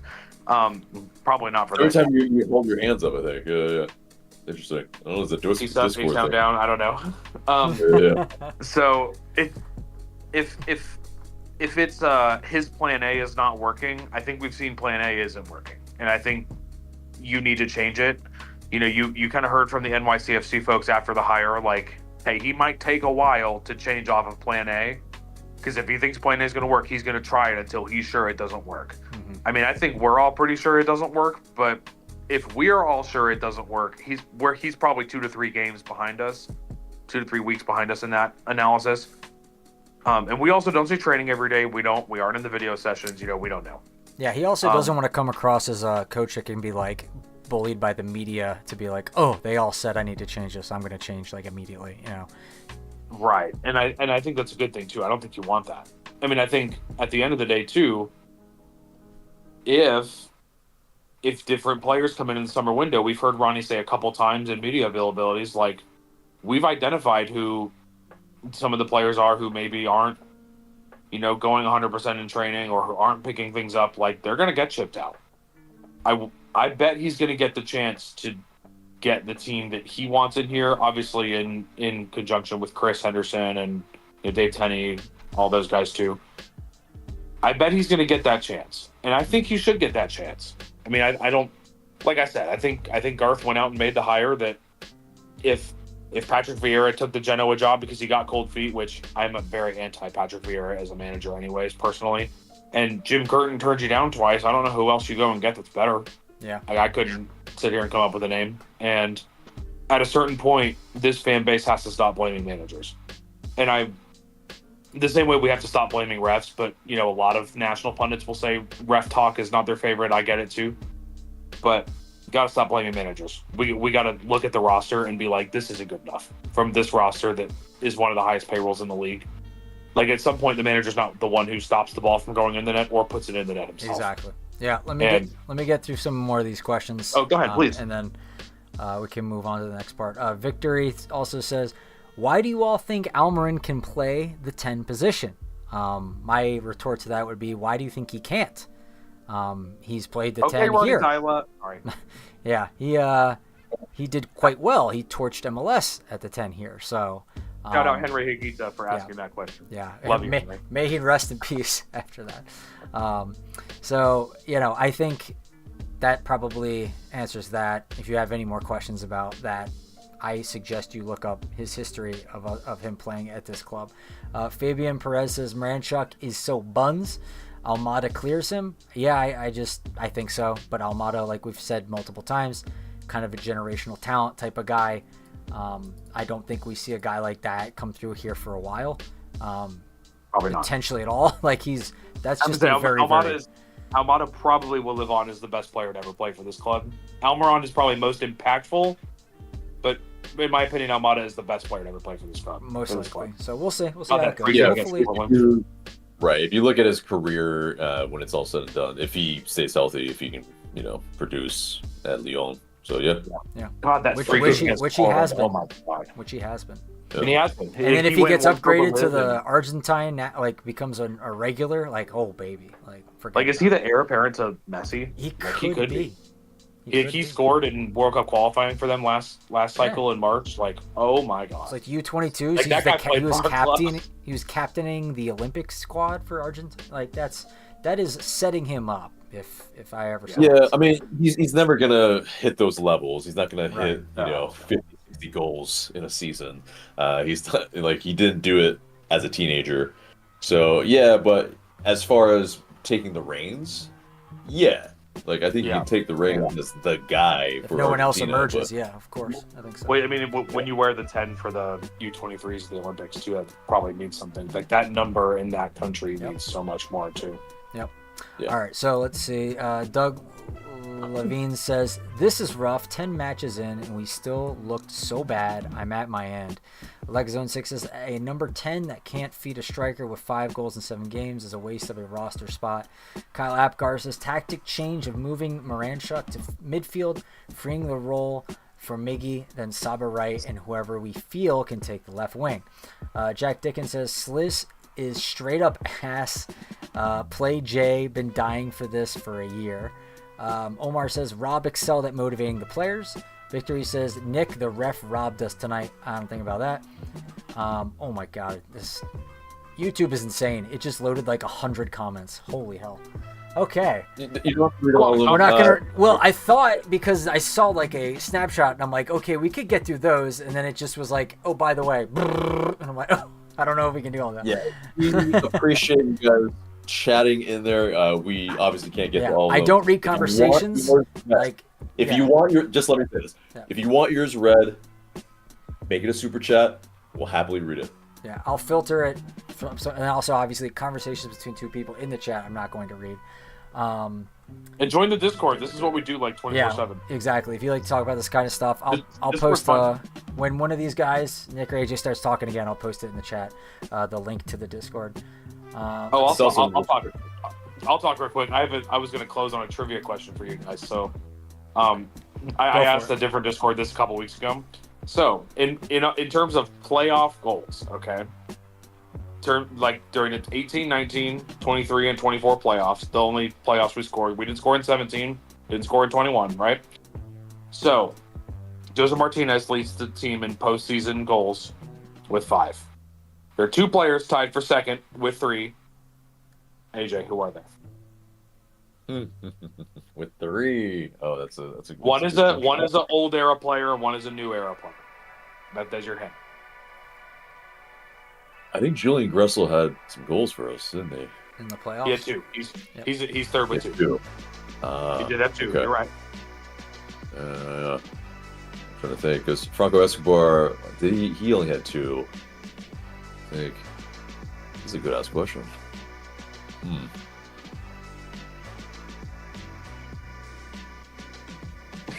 Oh, TRA. No. TR's got 2. He's tied with Gressel. He got 2 as well. Man, ooh, this is hard.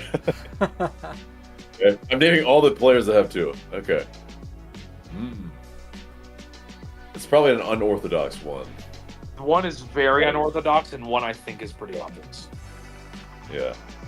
So old player is what you're saying. It was one of them. Michael, old do are you have one of them, or are you listening to us at all? I am listening. I'm thinking, and I'm not sure about my selections yet. So.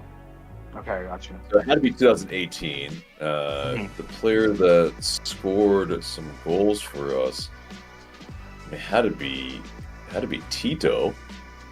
Tito only scored 1, and neither player is currently in the franchise. Right. But both are still in MLS. Both are still in MLS. Both are still in MLS. So is Eric Remedi one? Eric Remedi's still in MLS. Yeah, is he? He's- No, he no, left. That's right. He's not in He San did Jose. leave. He was with San Jose for a while when Almeida was there. I think he might have followed Almeida to South America. I think he is. I think you're right. Yeah, Maybe, I'm yeah. pretty sure Yeah. now I remember he's in South America. He and Tito are on the same team now. Yeah. Oh, that's Um, wild, actually. All right, so who? Yeah. So obviously Franco Escobar is still in this, but you already said that. Yeah. It's not. Oh no, Franco Escobar is one of them. Right. Franco Escobar is one of them.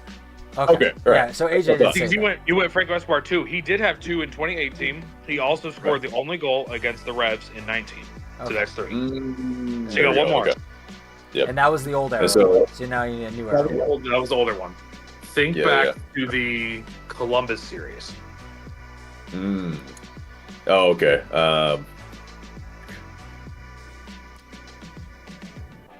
See, I blocked that out now.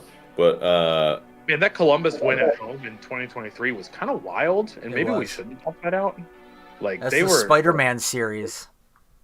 right, yeah. Mm-hmm. Yeah, I mean that was With Sean Silva. Silva. Yeah. Yep, exactly. Yeah, Miami as well. Was it?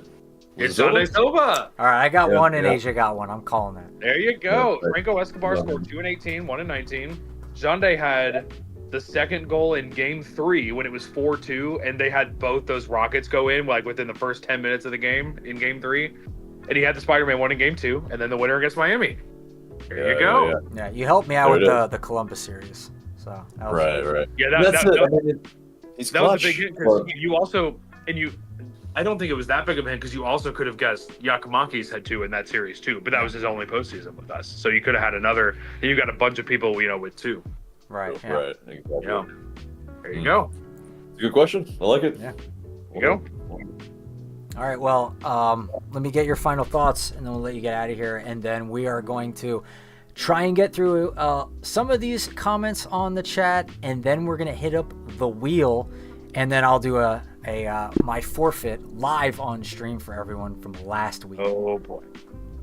Final thoughts. At the end of every one of my season check-in columns, I kind of lay out the next couple games, and I just give a couple thoughts. And I have to go back and edit this tomorrow because I was not really sober when I wrote it. But I looked at the next 4 games. You got Nashville at home, who just put up a touchdown, by the way. You've got Chicago on the road, who just gave up a touchdown. And you got Austin on the road in a midweek. It's our first midweek game of the year. Then you've got Philly at home. Those are your next 4, right? If you're not getting a win against Nashville, it's not coming. I don't know where it's coming. Unless Chicago just continues to shit down their leg, which is possible. It is. But we've also seen them put up some good performances this year. Like, yeah, they're very hit or miss right now. And Greg Berhalter, no matter what, and I'm going to get a lot of hate for this, no matter what you feel about the U.S. men's national team under Berhalter, he should not have been hired for a second cycle. They were not that bad under him, and he would have been a great coaching hire for Atlanta United. Like, I'll die on that hill. Like, the way his teams played in MLS is very good. They, in 17 and 18, like, they took Toronto to the sword in that Eastern Conference final. Toronto almost didn't make the MLS Cup final because of Berhalter's Columbus. Mm-hmm. And that, like, that's revisionist history. They took us out in that playoffs too. Anyways, that's a tangent. So if we're not getting a win against, you know, the team that put up a touchdown or the team that gave up a touchdown today, it's not coming. I have no idea where it's coming. After that, you've got Cincinnati at home. That's not happening. And right now, it's not. Orlando at home on a Wednesday. That's not happening. We just saw that. It's not happening. Then after that, you have 7 road games in a row. Good luck. You have to write this next Saturday. It has to happen. Otherwise, the season is probably over. And, like, it's MLS. It's not really over. We saw that last year. But if you don't write it next Saturday, it's probably over. And I wrote about that in the column. You can read that on the FanTV Patreon. It should be free, I think. Sometime this week, as soon as I finish it, and, you know, the AU FanTV gods edit it. So yeah, they're always love it, man. They're always up there looking down and watching. Well, hopefully not looking down and listening, but they wouldn't want to. They wouldn't want to listen after today's game. That's true, probably. All right, Nick. All right, Nick. Have a good night. Enjoy reading those hundreds of YouTube comments. I'll do my best. All right, see y'all later. Bye. See ya. Take care. All right, so I had to read this comment. LexZone6 says, Magic City is for champs only. Them boys got to go to Strokers or a Pink Pony. And I love that comment so much because I used to live in the apartment complex across the street in Brookhaven from the Pink Pony. So I remember that very clearly. Good times. All right. Long time ago, but good times. Well, at least it wasn't Pink Pony South. Yes, leave it at that. That's true. It was in Brookhaven. That's good times there. Yeah. Kyle Apgar says, the sad part is we spent more on 3 players than most teams in MLS are valued at, and we have the tools but lack the manager that can utilize them effectively. Yeah, currently, hopefully, things can turn around, but yeah, it's rough. Nagby and Parkhurst leaving after 2018 was the biggest loss for us. Leadership and skill that hasn't been replaced. That is true in both accounts, especially the Nagby one. Nagby is irreplaceable on an MLS team, especially when he was younger. Let's see. Lex6 says Eels knew exactly when to jump ship and go to Newcastle, turn the culture around over there. Interesting. Let's see. I mean, just to touch on that. Yeah, sure. Because, yeah, okay. They were already on the up and up when he joined. True. Like, let's be real. Yeah, like, the Qatar takeover or whatever it was. Exactly. Like, he did not catalyze that change. Like, it was the Qatari takeover. It was, their manager. Like, they absolutely have a great manager, and they, with the injection of money, got a ton of good players. With basically like Guimaraes, Tonali, like that midfield is boss. Like it is just and that's really what it is. Like Atlanta United, we don't have that type of midfield. We don't have that midfield that runs the game. And when you don't have that, you get these type of performances. Yeah. All right. Kyle says, question to chat. Do we move on Moranchuk in the summer to clear space for Mueller? Even if we have to take a big loss on the transfer since we get Mueller on a free to get some leadership. I mean, leadership I agree with. Having it been Mueller, I'm not exactly sure I'm sold on that player. So yeah, no. He's not the solution, and he's also not really a 10. He's a Raumdeuter. He's a player that finds space. Yeah. And I think we need that.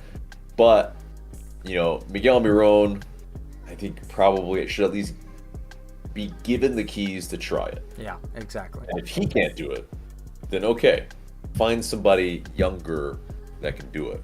But yeah, Stormy Miller. Weather 21 says, I know it doesn't matter, but how about they stop doing what is not working and stop playing guys who clearly aren't good? I love this weekend manager mentality of like, well, if the manager just pulled the play good now switch instead of not pulling it, we would be better. It's like, that's true technically if that were the case. It is not that easy. It is not that simple. And if it were just that, we've played everyone trying to figure out how things work and things are still not clicking. So it goes deeper than that. So not to belittle your analysis, but I think it takes a little bit more time to, have a more comprehensive understanding of what's going on. It's like that meme. It's like that meme where, there's that guy, that astronaut or whatever, and he's like sweating over the two buttons, right? And then it's probably like, oh, have the team play good, have the team play bad. And he's just and Ronnie Dyla's face is like, oh God. All right, let's see. Hood Crypto says, is this the most talented team we have ever had since inception? I don't think so. I feel like when you have a team with Almada on it, it just has more talent because Almada is probably the most talented player we've had.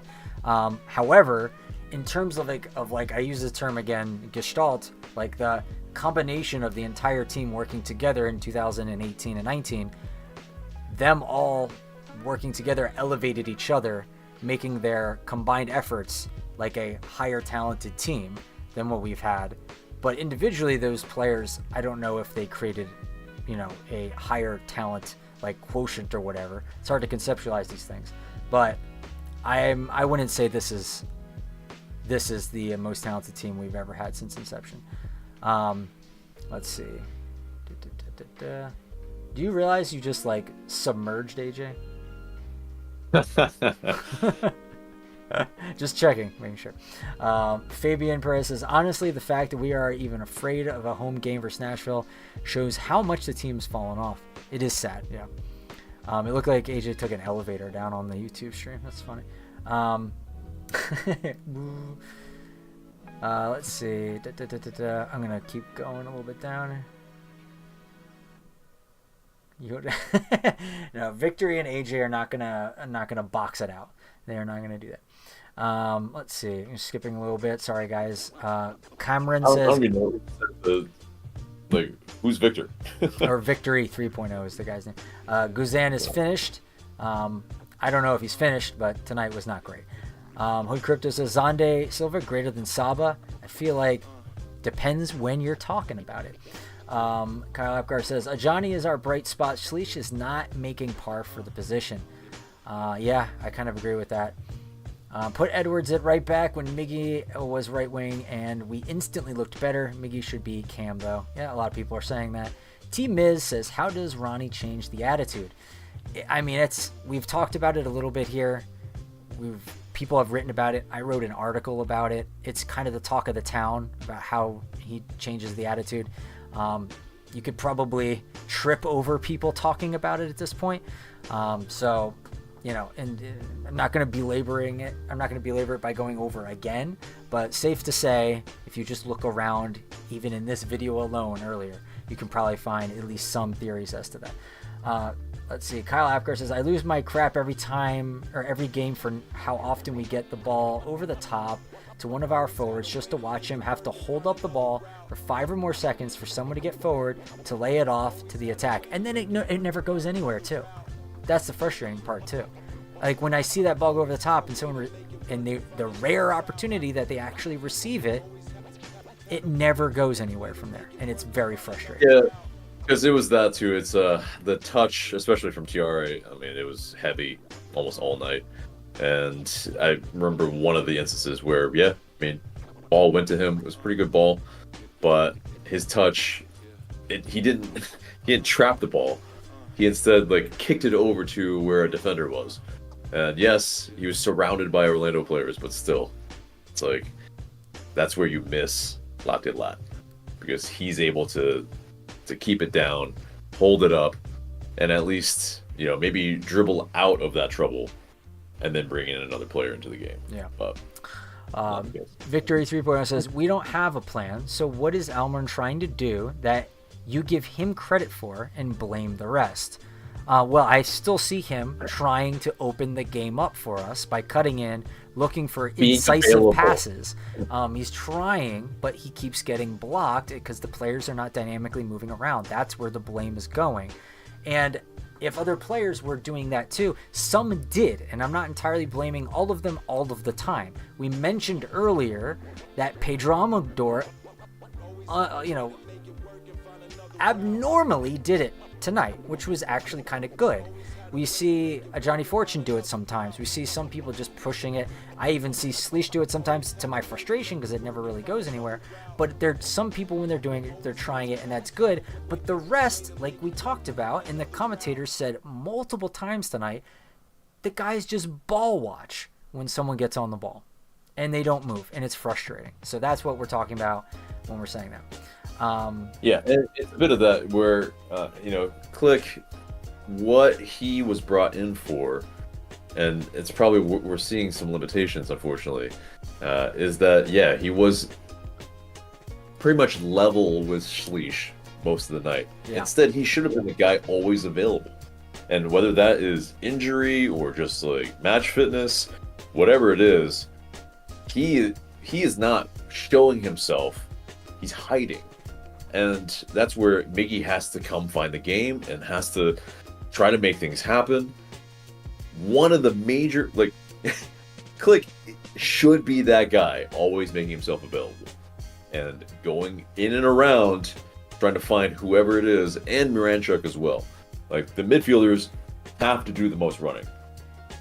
They have to make themselves available as much as possible. And both of them, unfortunately, a little too languid. Yeah. And that's where you see it. It's like, that's why our midfield is soft. Yeah. Watch the replay back of the game. You'll see a lot of players ball watching when Miggy gets the ball, or when someone starts trying to take the ball and cut in or something like that, and expecting a dynamic off the ball run that Miggy then can thread it to. It doesn't happen. It doesn't happen anywhere enough to ignore this. And then they have to dwell on the ball. Like, Miggy would have to pretty much hold on to the ball, try to, maybe play it past the left back, and then unfortunately couldn't get past him. At that point, probably as well, he was running out of energy. Yeah. And then he'll do a safe pass at that point too, when he feels too stymied, and then it goes into the U of death, and then eventually we lose it. Is he the end-all be-all solution? Probably not, but he's absolutely the one trying. And also, again, like AJ said earlier, it seems like we're talking about this game in a vacuum, when in previous games we have criticized Miguel for not doing what he should be doing, or not doing it to the level that we expect of him. So it's not as if we're just bowing down to Miguel right now and everyone else is at fault. It changes based on the game sometimes. So, just that's broader context for this conversation as well. So let's skip a little bit down to here. Cameron Alfadi says, Mike, AJ, what's the point of your videos? Are we here to justify the game or find out the problem? How do we get you all heard by the club? Have you guys invited someone from front office to join in here? That's a very interesting question and discussion. So I'll try and answer as much as I can. The point of the videos is to have a camaraderie and in times of loss, a group therapy session, a post-mortem analytically, if people want to really get into that. What we like to do is have people come on the show and give their perspectives. If it's analytical, we'll go down the analytical aisle with them.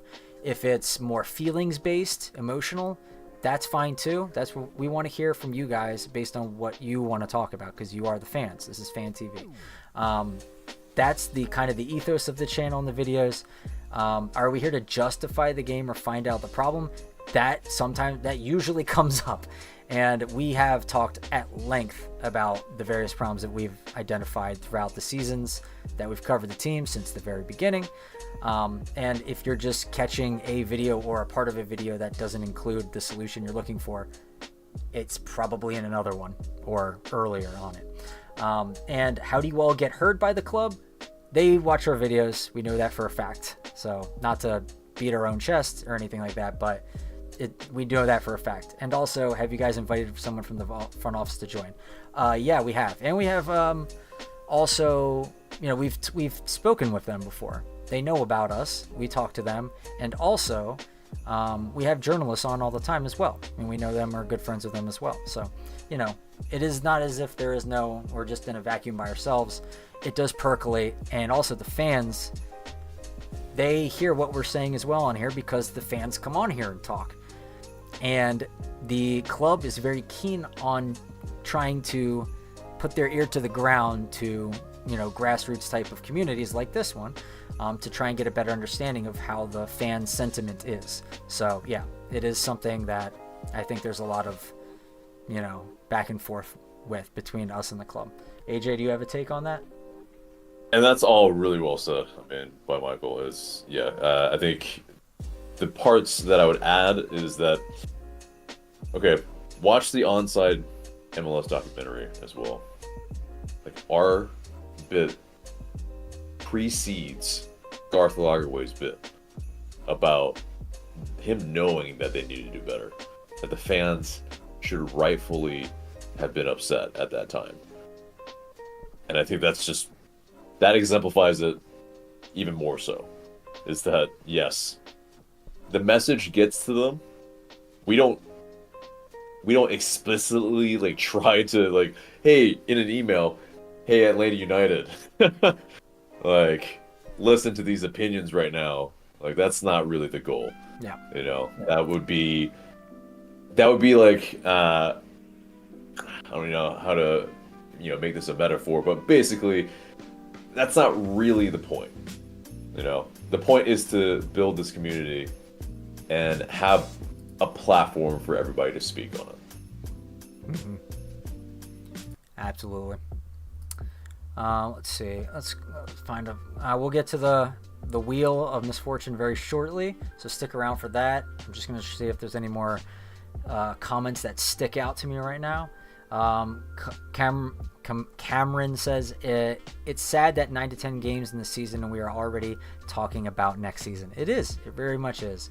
It's a little premature to do so, but I don't blame people for already looking ahead. I posted that meme earlier on AJ's post tonight about when you're in FIFA and you sim to the next season because you're done with this one. Let's see. This is mostly conversation. Hood Crypto says Mike is from Brookhaven. I went to high school in Brookhaven. I am not from Brookhaven, but I used to live there for a couple years. It's a nice area, nice part of town. Pull the switch, Mike. Yeah, I should pull the team do better switch. I'll get into the head office and do it for Ronnie because he's obviously too chicken shit to pull it himself. Omar says the only player that's not good is Guzan. Everyone else just needs to get their head out of their ass. Hopefully Guzan doesn't watch this and come to your house. Just saying. Stormy Weather says nope, we had not played everyone, but who should be playing in the correct positions. But yeah, that meme is valid and it's exactly what we were witnessing. So it's actually a great analysis. That's the second time, Stormy, you said that we've had good analysis tonight, so I appreciate it after we were told that we weren't doing enough analysis. So yes, salute to you. And make everybody happy. And that's not really it's our the concern. right? It's the duality of man too, right? Just you put out a thing and then someone's like, great job, wonderful analysis. The other one, where's the analysis? So yeah, it's the Rorschach Inkblock test of soccer videos. All right, so that's pretty much it for the comments. Let's get to the last part of the show, guys, where we're doing the Wheel of Misfortune because it's 12:16. It's getting late. We're going to have to go to sleep soon, obviously. So let's see if I can bring that up. I'm going to pull up the stream for this. Oh, yeah. Let me see if I can find this real quick. Watch you do your push-ups. Oh, yeah. That's right. I'll have to do that, too. That's been so much easier if you were the one doing that. Yeah. Right now, so I could just because yeah, OBS is always so weird about this. Let's see. We'll just go ahead and watch you do it first, I think, and then we'll... Yeah, I almost got it. 1 second.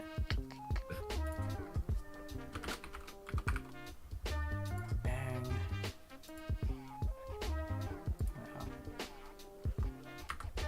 Yeah, guys. So apparently, for the last stream, I had spun on the wheel do as many push-ups to max out as I possibly can.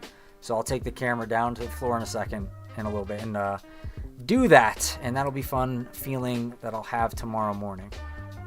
Make sure to drink a protein shake tonight.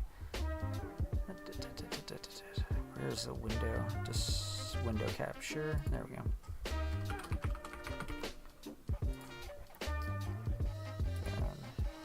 All right. So let me bring this up for you guys so you can see it. All right. So now, first, before I do the push-ups, actually maybe we'll do the push-ups first because OBS is being silly. All right. So I'm gonna take the camera and point it down so you can see this, and forgive the mess in my room too. I have 3 children who make a mess out of everything, so you can forgive me, I'm sure.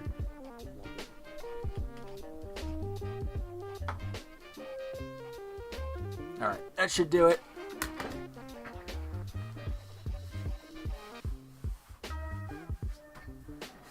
All right, wish me luck.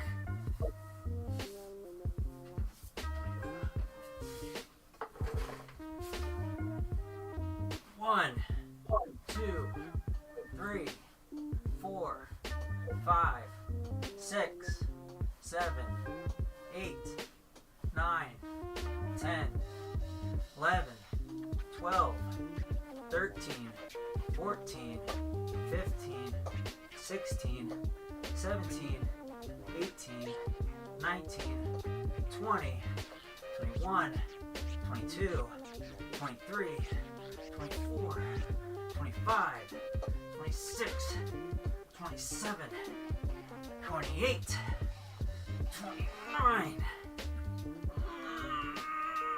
30. All right, we got there. All right. Okay. We got to 30. Oh, yeah. I mean, I've noticed this about you. You can do push-ups, so... I haven't done a push-up in, since last time we did push-ups, AJ, I feel like. Oh, my God. Oh, my arm. Whew. All right, so I hope that was worth it. I don't think I saw FBI form, though. I was close enough, okay? Yeah, okay. Come on, OBS. Work with me here. There we go. Okay, so here we go. We got the then the wheel name spinner up, and this is between AJ and I. Which one lands on determines who will have to do the forfeit next time. And oh God, thank you. It landed on AJ. Okay. All right. 50-50 chance, so. Yeah. I'm out of breath. Okay. It's embarrassing. Okay, so now we got today Soccer Skills Challenge, Spicy Challenge, Funny Hat, Paint Face Purple. That's in honor of losing to Orlando today. And doing a Yoda voice for 5 minutes. That's put on there by our lovely Patreons. Has selected that one. If you want to have a voice into what we put on here, you too can join our Patreon and get in on the voting for that. These will be changed out every once in a while, or at least 1 or 2 per week, and you'll see new ones on there. So at least, as they're being used as well to be changed out. So let's see what AJ has to do for next week. I really hope it's the Yoda voice.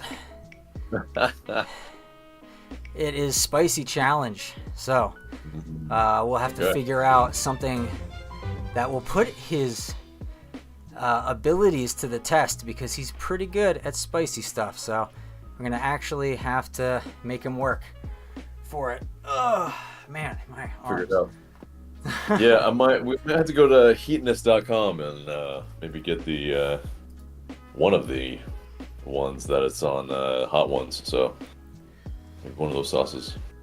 We'll see. All right, yeah. Gavin says the wheel's back. Is it gonna land on Mike again? Go Mike, go. And yeah, yes, it's AJ finally. Cameron says even if Guzan comes to our door, he probably just stands still and does nothing. That's funny. Damn. Yeah, Kyle Avgar says good night and better luck defending the house against Nashville. Yeah, hopefully. Yeah, so that's pretty much good. If you guys have no more comments or questions, just get them in real quick before we're out of here. But yeah, so next week AJ will have a video, or we'll do something live about with a spicy food. Maybe we'll do that super spicy like chip that I heard someone died apparently doing at one point. There was an article like about it or something like that, but of course it had something to do with extenuating circumstances. It's not just like from the heat it killed them. So yeah, anyway, read the health and medical recommendations on those things before you do them. So yeah, indeed. Yeah, we will not be promoting death. Yeah. So we'll look into that. If anyone has any suggestions, also hit us up on Discord or on Twitter or something and say AJ, or like hashtag atlutdfantv, hashtag here's the suggestion, or whatever spicy suggestion you guys have out there. The one chip challenge, that's what it's called. Thank you, Jonathan Lane. So yeah, maybe we'll look into something like that. And like I said, it has to be substantial to challenge AJ's substantial spicy eating abilities. So, all right, I think I'm almost have my breath caught up, but still working on it. AJ, do you want to sign us out? I shall. Well, yeah, for Michael, I'm AJ. Thank you guys so much for sticking around until the end. Remember to like, share, comment, and subscribe. Vamos, ATL. Hopefully, we can turn this mess around. But, guys, we will see you in the next video. Good night. Take care, everybody.